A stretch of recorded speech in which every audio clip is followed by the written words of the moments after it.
Alright, I want to go over the first question from the 2016 FRQ practice. Part A, you guys are supposed to approximate h prime 6 given the data on the table here. And obviously we have t equals 0, t equals 2, 5, 7, 10, and we have h of t is 3.5, 10, 15.5, and so on. So these are points, okay? 0, 3.5, 2, 10, 5, 15.5, and so on. The derivative of h when t equals 6 is going to land somewhere here. 6 is going to land somewhere there. So what we're going to use is we're going to use the slope formula on these 2 points. So h prime of 6, we're going to approximate it. Now what I want you guys to do is keep track of your units. So time is in minutes, h of t is in inches. So when you do y2 minus y1, you're going to do 18.5 inches minus 15.5 inches over 7 minutes minus 5 minutes. Okay. Hopefully all these dots here don't throw you off. So 18.5 inches minus 15.5 inches. So h prime of 6 is approximately 3 over 2, and that's 3 inches over 2 minutes, which in turn is 1.5 inches per minute. Okay, question 1A was that easy. Alright, for B, you had to do a right Riemann sum. And it tells you that they want you to do a right Riemann sum with four subintervals. Okay? So, now one thing that you have to do is you got to look at the table that's given to you. And if we look at this table, what I want you guys to do is I want you guys to create your 4 subintervals by making that your first subinterval, then this one's your second one, and then this one's the third one, and then finally the last one.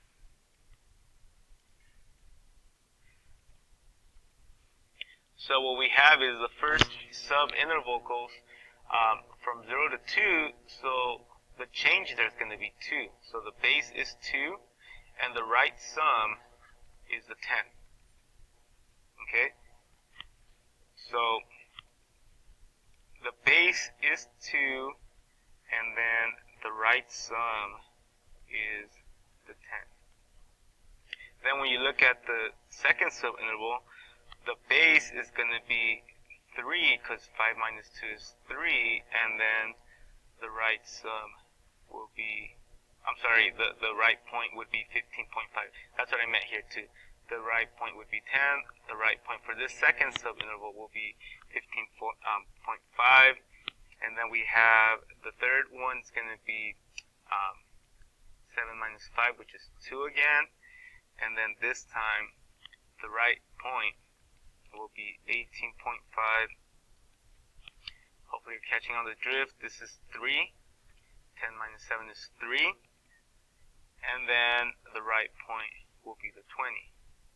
So all this is going to be 2 times 10 plus 3 times 15.5 plus 2 times 18.5 plus 3 times 20. Now here's a mistake that a lot of students were making. A lot of students were using delta x. So in this case, we're not using delta x equals b minus a over n. Okay, we're not using this. This is only used when they want equal subintervals. They don't want equal subintervals. They want the 4 subintervals indicated by the data in the table. Okay, which is what I just helped you determine. So the right sum, or if we're approximating the integral from 0 to tan of h of t dt, we're approximately going to do, all it is this 2 times 10 plus 3 times 15.5 plus 2 times 18.5 plus 3 times 20. Okay, this is base times height plus base times height plus base times height plus base times height, and so on. Okay, all of these is a summation of area of rectangles, which is base times height. And we are able to use the graphing calculator. So once you plug this into your calculator, you get that the integral from 0 to 10 of h of t dt is approximately 163.5. Okay? Okay, now to answer the second part, you have to kind of refer to your notes. I told you guys that if our function is increasing, and it says it right at the beginning, it says that our function is increasing. It says that a differentiable and increasing function. So this allows us to assume, or not just assume, this tells us that the function is increasing. Therefore, all we have to say is that since h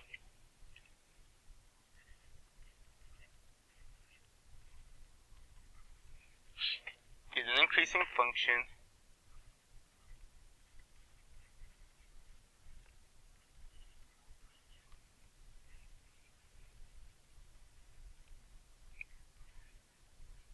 the right Riemann sum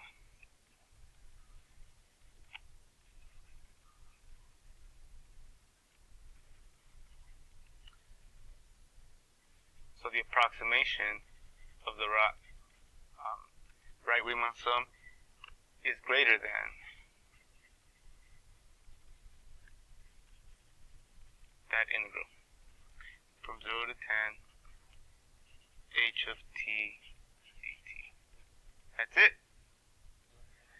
For part C, the main thing to pay attention to was that they are asking for the average depth. So right away, you should throw in that 1 over b minus a in front of the integral. Okay, so pretty much what we have here is that the average depth for tank A is this. This is the setup. So the nice thing about this, make sure that when you use your graphing calculator, I was about to say that the nice thing about this is that you can plug this into the calculator, but you obviously want to type in that function 3.2 plus 17.5 square root of sine of 0.16t into your function for the graphing calculator. So obviously your calculator should look something like this when you plug it in. Remember that to go to the integral, you hit math and then 9 to go to the integral setup, math 9. And we are going to round this or truncate to 3 places. So the answer will be 16.624, and it's in inches. Now, we're going to take the average depth in tank B. Oh, I think I have these switched around. This is actually tank B. My mistake. Whoops. This is tank B. So we got tank B here. So we're talking about, we're going to compare this to the average in tank A. Now remember that the average in tank A, we have to consider that 163.5, and then we have to take right over 10. So 163.5. Now we have to do it over 10 minus 0 so that we can approximately get 16.35.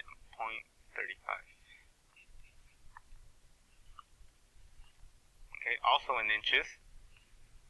And then notice that this one is bigger.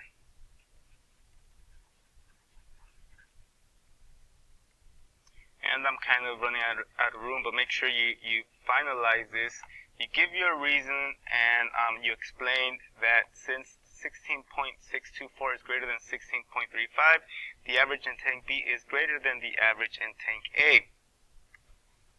Okay, for part D, keep paying attention to the key vocabulary or the key words. And since we have to tell whether it's increasing or decreasing, hopefully taking the derivative came into mind.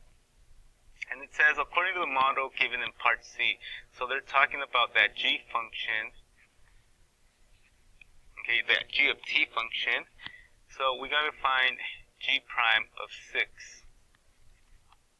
Okay, so the derivative when x equals 6, to save time, I already have it inputted, and it's right below the integral. Obviously, it's this one, or you can see it here. And to get to this section or to this feature, you have to hit math 8. So hit math and then 8, and then you'll get to the derivative feature. And then you make sure you put it at x equals 6, and you should get a positive 0.88712, and so on. So because it's positive, you should be able to say that it's going to be increasing. So we're going to truncate this to 0.887. And now don't forget to give a reason for your answer. So the depth of the water in tank B is increasing at time t equals 6 because g prime of 6 is greater than 0. Okay? And that's part 1. Or I should say question 1. So that's the end of question number 1.